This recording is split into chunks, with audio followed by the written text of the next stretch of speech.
Olá, queridos! Sejam bem-vindos para mais uma aula de filosofia.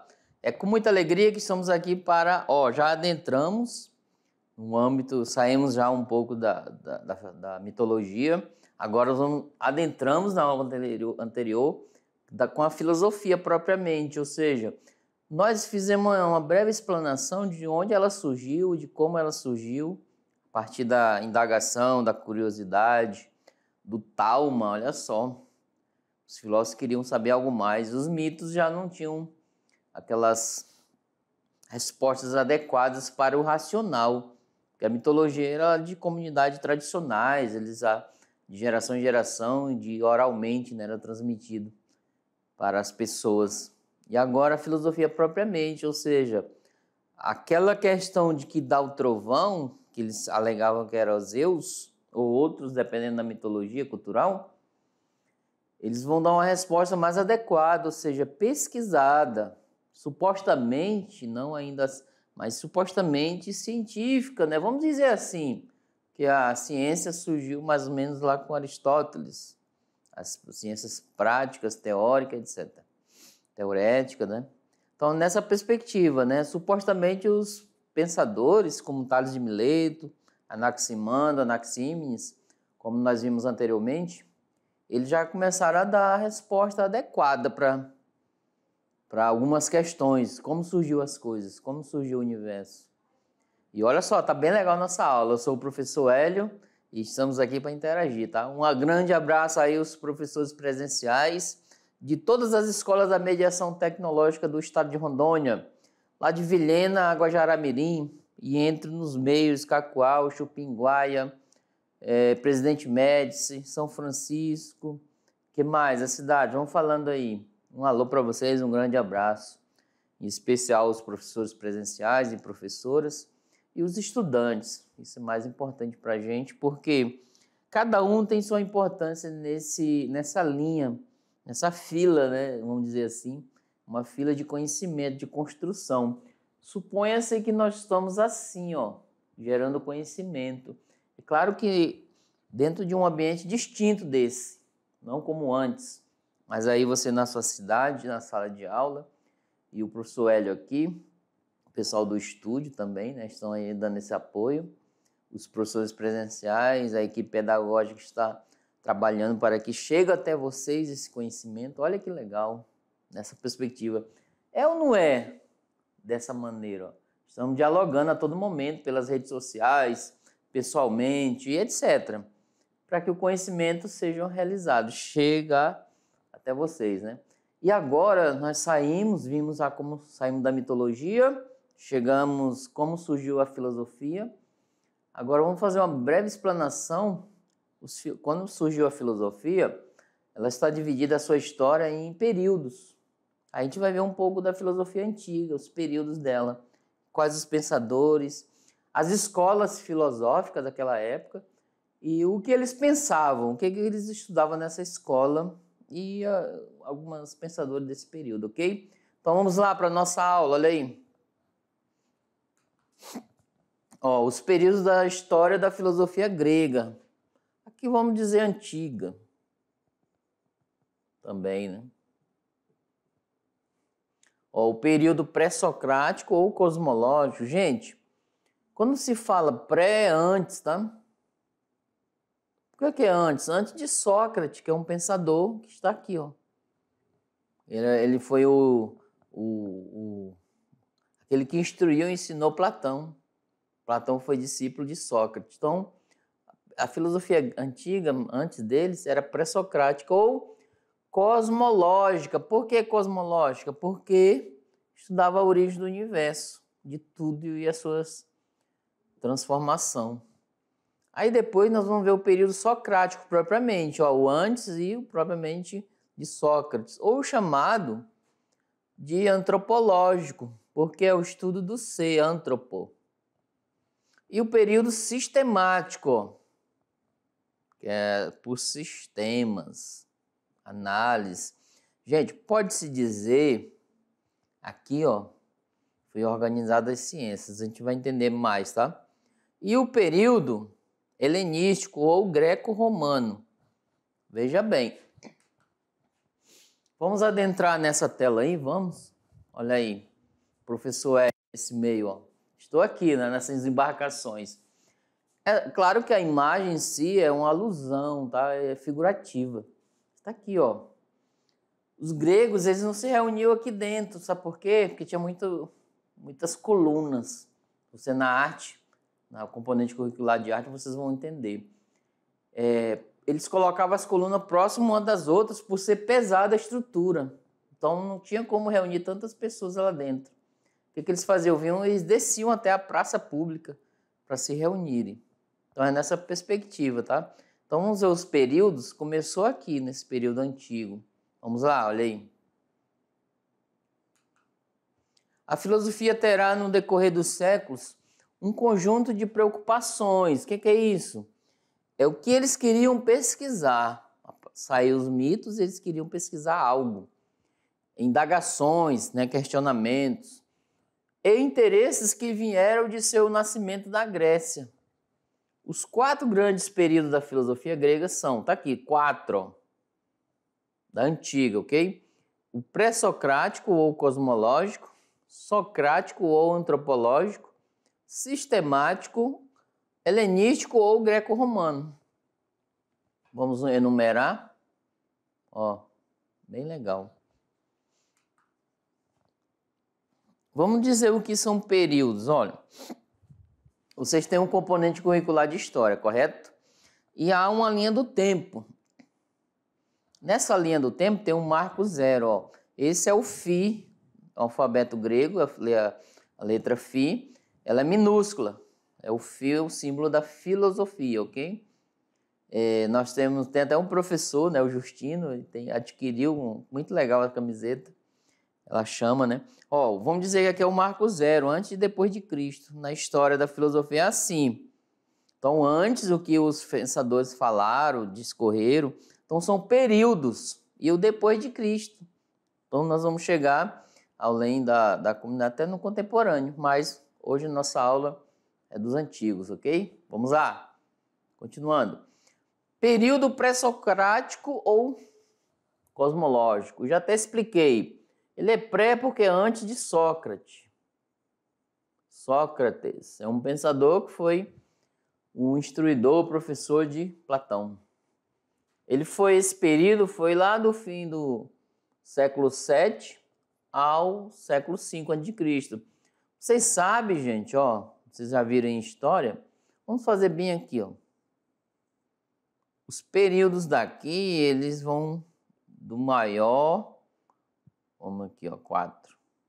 Ó, do maior para o menor, até o século I, até chegar ao 0. E aqui, depois de Cristo, vai aumentando, é o contrário, viu? Ó, 4. Então, do menor para o maior. Então, eles dividem a história assim, ok? Quando a filosofia ocupa fundamentalmente com a origem do mundo, tá aqui, ó. Esse período pré-socrático, eles queriam saber sobre a origem do mundo e as causas das transformações na natureza. Visto que nós, nas aulas sobre mitologia, vimos algumas ideias, lendas, sobre a origem do mundo, mas no pensamento mitológico, certo? Aqui já é propriamente da filosofia. A filosofia pré-socrática se desenvolve em cidades da Jônia, ó, na Ásia Menor, Mileto, Éfeso, Samos e Clasômena. E Magna, grande, né? Manha, aqui a gente lê manha, né? É Magna, que é em latim. Grande Grécia, que significa grande, ó. Coloca aí já no seu diário de bordo, tá? Magna, que é manha, significa grande. Ó, o sul da Itália é ilha de Sicília.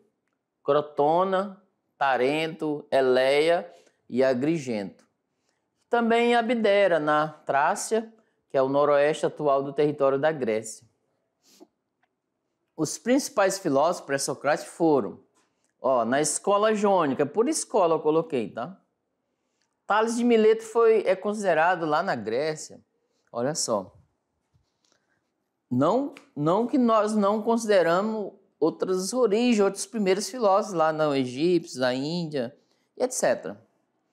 Mas na história, a Grécia Antiga ela é um berço no sentido de processo da filosofia. Então, eles consideram lá na Grécia, tá? Nesse ambiente cultural, regional, que o primeiro filósofo, sabe-se que foi Tales de Mileto, o primeiro, olha só. Que privilégio, né? Então, vamos lá entender, olha aí. Depois, Anaxímenes de Mileto, Anaximandro de Mileto, ó, 3 da cidade de Mileto. E o outro é o Heráclito de Éfeso, já é da outra cidade. Aí também, gente, ó, a escola itálica, que é Pitágoras, que é de matemática, a origem surgiu os números. Filolau e Arquitas, de Tarento. Então, quando fala de, é a cidade, ó. E a escola Eleata, que é Parmênides, de Eleia, e Zenão de Eleia. Esses dois, da escola Eleata. E a escola Pluralidade, que é o Empédocles, Leucipo e Demócrito. Esses dois são da cidade de Abdera, tá aqui, ó. Então tá aí a estrutura especificamente de cada período da filosofia dos pré-socráticos, ok? Por escola. A busca da arqué, gente, isso é o principal dos pré-socráticos, antes de Sócrates, né?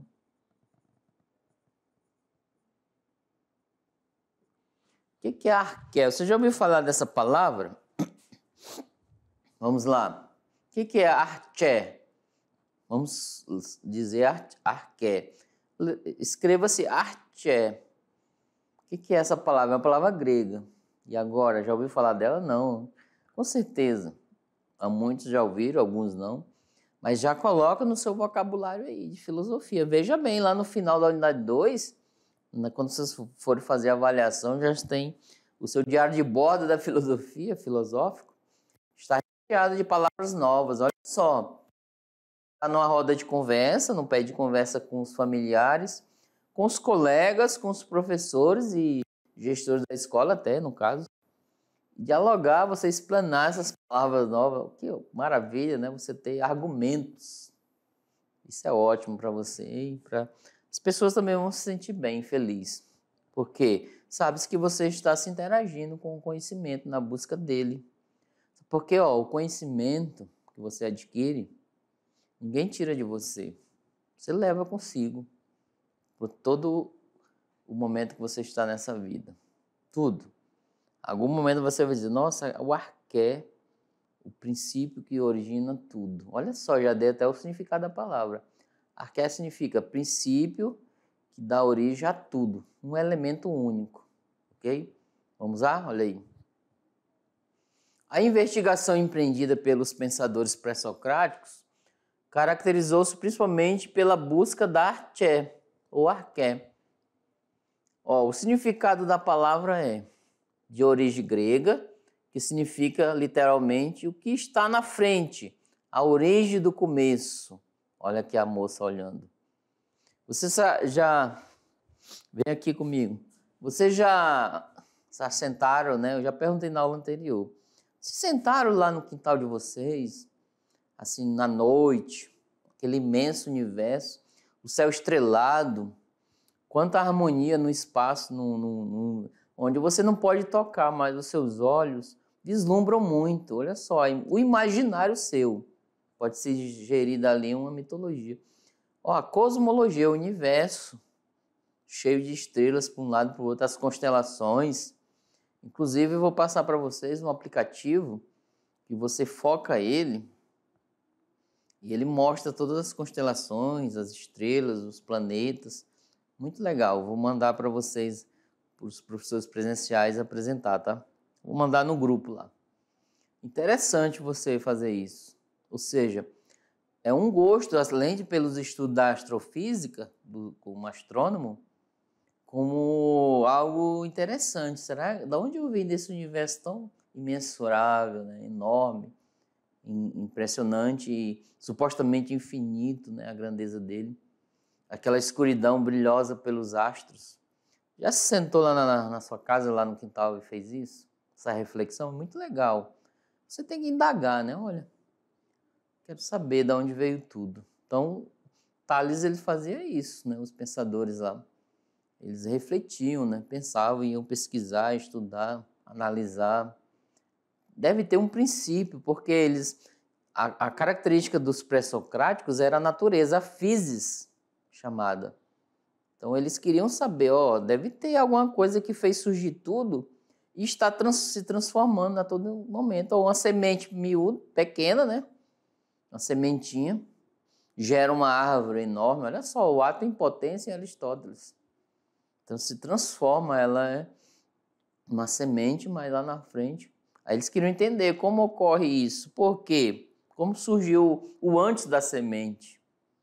Então são indagações propriamente do ser humano, que não cabia uma explicação mitológica, tá? Então vamos lá entender mais aí. Então você já sabe o que é arqué, né? É um princípio que dá origem a tudo, um começo. Eles querem entender o que é. Então, assim, o que os pré-socráticos pesquisavam? Arqué, o início de tudo. Por quê? Como surgiu? Um elemento. O arqué também ela pode ser entendida como realidade primeira que deu origem a tudo que existe. Ou substrato fundamental que compõe as coisas. Ou força ou princípio que determina todas as transformações que ocorrem nas coisas. Então, a realidade como surgiu, né, como mantém e as transformações. 3 momentos da arqué. A ideia de que todos os seres humanos da natureza provêm ou participam de uma unidade primordial, que é a arqué, já estava presente nas diversas cosmogonias. Lá na mitologia, tá? Vocês viram que a Gaia, né, o caos, né, já estava lá, indiretamente, vamos dizer assim. A busca da arqué dos primeiros filósofos trouxe a novidade de superar o antropomorfismo da perspectiva mítica, da mitologia, tá? Procurando identificar elementos naturais, o não sobrenatural, que explicasse racionalmente a realidade. Então, assim, essa superação do antropomorfismo é no sentido de que não existe um ser sobrenatural que dá origem às coisas. Então, os pensadores, vamos identificar algo real da natureza propriamente, que veio dali, e verificar essa análise, se aquilo, a partir daquilo, deu origem a tudo. Então, tem uma explicação. E cada pensador foi analisando isso. Vamos lá entender? Olha aí. Antropomorfismo, no dicionário Aurélio, significa ao pensamento ou conceito de que atribui a Deus, a deuses, a seres sobrenaturais. Então ele foi superado nessa perspectiva filosófica da física. Agora, gente, vamos... Só que aqui, vem aqui comigo. Vai ter uma aula lá na frente, eu estou apresentando aqui só os períodos, tá? Uma introdução. Vai ter uma aula na frente que nós vamos adentrar em cada momento. Arqué, nós vamos adentrar. Qual o pensador? Tales, Anaxímenes e Anaximandro. Vamos colocar esses 3, por exemplo. Então vamos ver qual o arqué que eles pensaram que surgiu tudo e transforma tudo. Então é numa próxima aula, tá? Essa aula aqui é uma breve explanação sobre os períodos da filosofia antiga. Vamos lá? Olha aí. Agora o período socrático, tá? Vocês perceberam que antes de Sócrates. E agora propriamente o Sócrates está no meio. Ou antropológico, porque você quer ser, estudo do ser. Do fim do século V ao século IV, quando a filosofia investiga as questões humanas. Gente, lá no outro período, antes desse, as questões eram relacionadas à natureza, ok? Agora aqui, as questões do ser humano, seu comportamento, como ética, política e as técnicas. E busca compreender qual é o lugar do homem nesse mundo. Então, assim, já passamos de um período mais avançado. Veja bem, os pensadores antigos, eles não estão deixando de lado, tá? O que eles produziram de conhecimento, inclusive vai ser usado por Aristóteles, no terceiro período. Mas eles, da natureza, eles passaram para o comportamento do ser humano. Ó. Ele, na sociedade, o que ele faz, o seu comportamento ético, as regras morais que regem uma sociedade, a política, o homem, né, como ser político. Então, vários comportamentos dentro da sociedade, ok? Continuando, olha aí. Com o desenvolvimento das cidades, do comércio, do artesanato, das artes militares, Atenas tornou-se o centro da vida social, política e cultural da Grécia. Ó, aqui na Atenas, tá? Com isso, em seu período de esplendor, conhecido como o século de Péricles, a democracia floresceu. Então tá aí. Aqui surgiu propriamente a democracia. Dela é possível ressaltar duas características importantes para o futuro da filosofia. A igualdade de todos os homens adultos, livres e perante a lei. A garantia de a todos eles a participação direta no governo da polis. Vai ter uma aula também propriamente disso. Nesse último caso, os que dele participavam tinham o direito de exprimir, discutir e defender em público suas opiniões sobre as decisões que a cidade deveria tomar. Ó, essa aula aí pode-se dizer que vocês vão mais afins sobre a democracia, a política em si, lá no segundo ano. Já estou dando um spoiler, ó, bem legal. Vocês vão adentrar mais ainda. Por quê? Porque é um processo da qual nós vamos construindo do conhecimento da história da filosofia. Lá no segundo ano, vocês já vão estar com as ideias bem organizadas sobre política, democracia, inclusive no componente curricular de história, de sociologia e de artes também que envolve. Então, geografia, que é o espaço físico, geopolítica, etc. Aí lá no segundo ano vocês já vão estar aptos a entender mais, né? E lá nós vamos ver como surgiu a democracia, etc. Vamos lá, continuando, olha aí.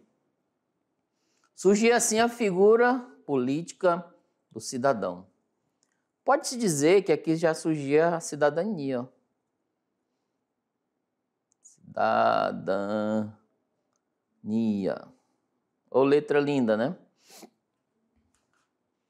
Para conseguir que sua opinião fosse aceita nas assembleias, o cidadão precisava ser capaz de persuadir. Ó, a oratória, gente, aqui.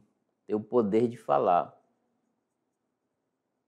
Tem alguém aí na sala que tem essa oratória? Se ele tiver, gente, se organizar para o bem, isso é ótimo.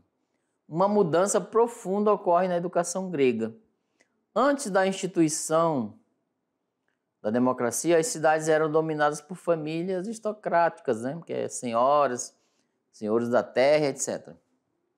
Essas famílias criaram um padrão de educação pelo qual o homem ideal e perfeito era o guerreiro, belo, bom. Então, assim, ó. Isso, veja bem, antes de ter a organização democrática, social, política nas cidades, as famílias tinham seus filhos lá, as famílias grandes, tá? Enormes. Então, eles tinham a educação própria deles. Então, era valorizado quem era belo e forte. E já na educação da democracia, da política, era valorizado quem tinha oratória, quem falava bem, quem chamava a atenção dos outros. Por isso que o Sócrates, vocês vão entender lá depois, ele foi condenado porque ele instruiu os jovens a falar bem, a aprender as coisas. E foi condenado por... Culparam ele dizendo, alegando que eles corrompiam os jovens contra o governo da época, que não era verdade, ok? Continuando, olha aí. E belo. Seu corpo era formado pela ginástica, pela dança e pelos jogos de guerra, imitando os heróis da guerra de Troia. Olha só, gente. Os mitos já eram ideias de como um exemplo para eles seguirem, tá? Heitor, Ajax, Ulisses, etc. O bom. Seu espírito era formado escutando poetas, aí na mitologia. Homero, Píndaro, Hesíodo, aprendendo com eles as virtudes admiradas pelos deuses e praticada pelos heróis, tá? A principal delas era A coragem diante da morte e da guerra. A virtude era a areté, ó, própria dos melhores. Então, eles buscavam essa areté, essa virtude, areté. Quando a economia agrária foi sendo derrubada pelo artesanato e pelo comércio, surgiu nas cidades, principalmente em Atenas, uma classe social urbana que desejava o poder político, que era privilégio da aristocracia. E para responder aos anseios dessa nova classe social, a democracia foi instituída. Então, quem tinha a retórica aqui, ó, nesse período, se dava bem, tinha poder de fala, espaço na sociedade. O ideal de educação do século de Péricles já não é a formação do jovem guerreiro e belo e bom, e sim a formação do bom cidadão. Veja bem, ó, um guerreiro, um bom comportamento. Qual é o momento que o cidadão mais aparece e mais exerce sua cidadania? Quando ele opina, olha aqui, ó. Isso funciona até hoje, tá? Quando discute, são discussões produtivas. Quando delibera, quando vota nas assembleias. Então, isso era característica de uma cidadania lá na Grécia. A nova educação estabelece como padrão ideal a formação do bom orador. Está aqui, ó. Esse era o papel principal. Isto é, aquele que sabe falar em público e persuadir os outros na política. Então, coloque mais duas. Coloque aí no seu diário de bordo, anota aí, eu espero. Mais duas palavras, um bom orador, que é a retórica. Aquele que consegue persuadir, convencer. Então, coloque retórica, que é um bom orador, e persuasão, que é conseguir convencer, chamar a atenção do público, das pessoas. Então, eles usavam muito lá na Grécia isso. Como se estivesse aqui, ó, Sócrates, Aristóteles e Platão conversando e os outros sempre de olho neles, nessa persuasão e etc. Tá bom? Continuando, olha lá. Para dar aos jovens essa educação, surgiu na Grécia os sofistas. Gente, também vocês vão adentrar mais, mas eu vou dar um spoiler. Coloque também no seu diário aí de bordo a palavra sofistas. Com R não, é sofistas. São aqueles pensadores que não tinham uma verdade universal, geral, mas cada um tinha a sua verdade. E eles ensinavam a retórica, a persuasão para os jovens na Grécia por troca de dinheiro. Então eles eram... Inclusive Sócrates combateu muitos sofistas. Vamos lá, continuando, olha aí. Agora o período sistemático, tá? É o terceiro período da filosofia antiga. Vou colocar aqui. Ele foi no fim do século IV ao fim do século III a.C. A filosofia busca reunir e sistematizar tudo quanto foi pensado pela cosmologia e pelas investigações sobre a ação humana na ética, na política e nas técnicas. Olha só, o principal pensador desse período foi Aristóteles. O que Aristóteles fez?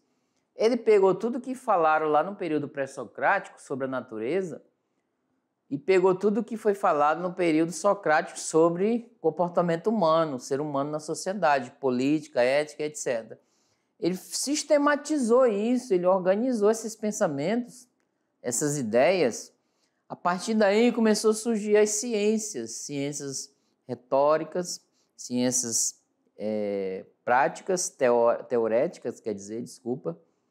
E também, a partir daí, ele criou-se a lógica, o pensamento lógico, a partir desse sistemático. O que é o pensamento lógico? E hoje nós falamos raciocínio lógico. É uma análise daquilo que o orador está falando, ou as propagandas que surgem. A partir do pensamento lógico e raciocínio lógico, a gente vai analisar aquela propaganda e aquele pessoa que está falando, se é verdadeiro ou falso. Tá? Não, o Aristóteles não queria criticar e derrubar aqueles que falam, mas melhorar, vamos dizer assim, tá? O pensamento, as ideias, etc. Vamos lá, entender? Olha aí, continuando. A filosofia se interessa em mostrar que tudo pode ser objeto de conhecimento, tudo, inclusive o ser humano. Pode ser, né? Nesse período se desenvolvem-se a teoria do conhecimento. Tá aqui, ó. Olha só que legal. Aqui, ó, estou dando spoiler já para o segundo ano. Lá no segundo ano nós começamos os estudos da filosofia já na teoria do conhecimento. Ou seja, nós vamos fazer uma análise de vários tipos de conhecimentos daquele período já até o nosso atual. Interessante, né? Olha só. Estruturamos aqui uma breve explanação, introdução. E lá, ó, no final do ano, vocês vão abrir uma porta maravilhosa e olhar. Vai estar escrito segundo ano, bem-vindos. Muito legal. Aí vamos estudar a teoria do conhecimento, certo? Vamos lá, continuando. Ó, a psicologia e a lógica. Os filósofos procuraram encontrar fundamento último de todas as coisas. Essa investigação, séculos mais tarde, foi designada como metafísica. Gente, aqui é além da física, tá? Esse meta é além. Esse período tem como principal nome, ó, Aristóteles, que foi discípulo de quem? Platão. Platão foi professor dele. E quem foi professor de Platão? Sócrates. Passados quase 4 séculos de filosofia, Aristóteles apresenta uma verdadeira enciclopédia, né? Enciclopédia, que se propunha a reunir todo o saber produzido e acumulado pelos gregos. Então, ele reuniu todos os saberes, em todos os ramos de pensamento e toda a prática, considerando essa totalidade de saberes como sendo a filosofia propriamente, ó. Interessante, viu? A filosofia passa a ser o conhecimento da totalidade. Ó, por isso, olha só. Não sei se eu falei em algum momento aqui, mas posso falar agora, que a filosofia, supostamente, na minha opinião, ela é considerada a mãe de todas as ciências. Por quê? Se vocês vão perceber a partir de Aristóteles que todas as ciências surgiu da filosofia, ela como uma totalidade. Ou seja, permite-me um filósofo analisar de vários assuntos, a análise, tá? Então, ele não precisa ser um exemplo, um engenheiro civil para ele fazer uma análise sobre a questão da engenharia. Então, ele pode pesquisar texto, etc., e dar a explanação da análise dele. Ok? Vamos lá, continuando. Ela passa a diferenciar esses conhecimentos, tá? Distinguir, distribuindo-se numa escala que vai do mais simples e inferior ao mais complexo e superior. Cada saber possui um campo próprio, um objeto específico, procedimentos específicos para sua aquisição e exposição, formas próprias de demonstração e prova. Cada campo de conhecimento é uma ciência, olha aqui, em grego é episteme. Aqui, ó, conhecimento, epistemologia. Vocês estão percebendo nessa aula o quanto, né, a grandeza de conhecimento da origem das coisas? Olha só aquilo é belo, né? Vocês, além de ver a questão da origem das palavras, estão percebendo aqui uma breve explanação, por assim que seja, mas vocês estão percebendo que de onde surgiu a questão das ciências, a busca do conhecimento. Então é nessa perspectiva que nós vamos fazer uma alusão, né, daquilo como surgiu. Eu estou aqui, lá no primeiro ano, estudando filosofia do componente curricular e outras áreas, mas de onde veio isso, essa ideia primeira? Aprendendo aqui, né? Vamos lá, continuando, olha aí.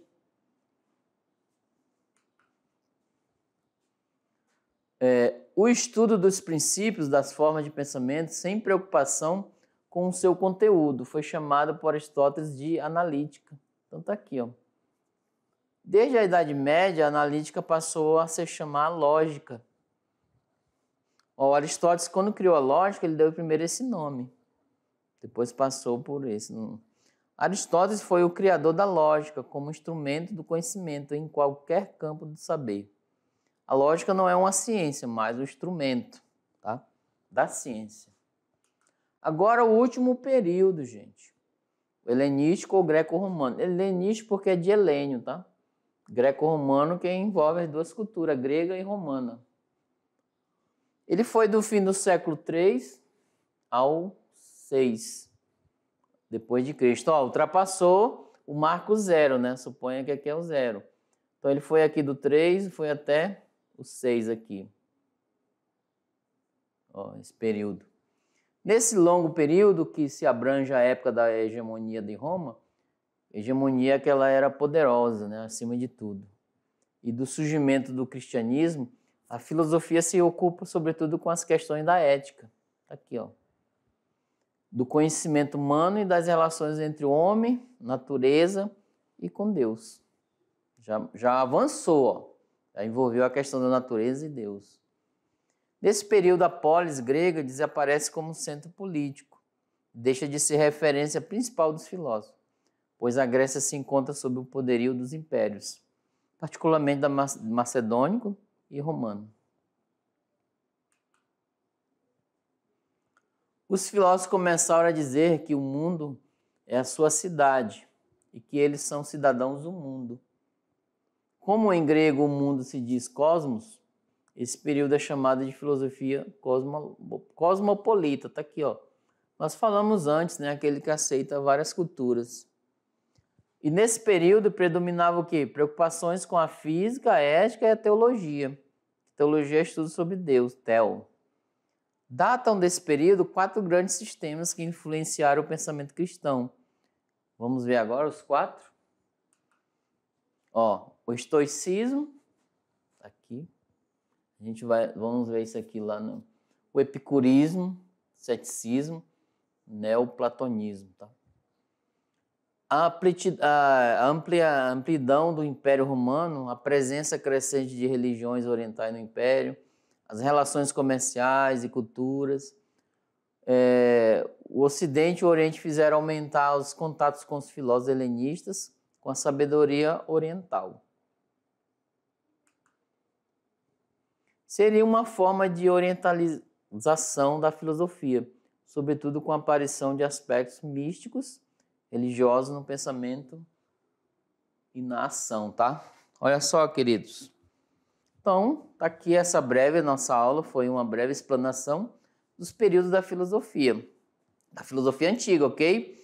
E não saia daí não, que temos mais. Até daqui a pouco. Tchau, tchau.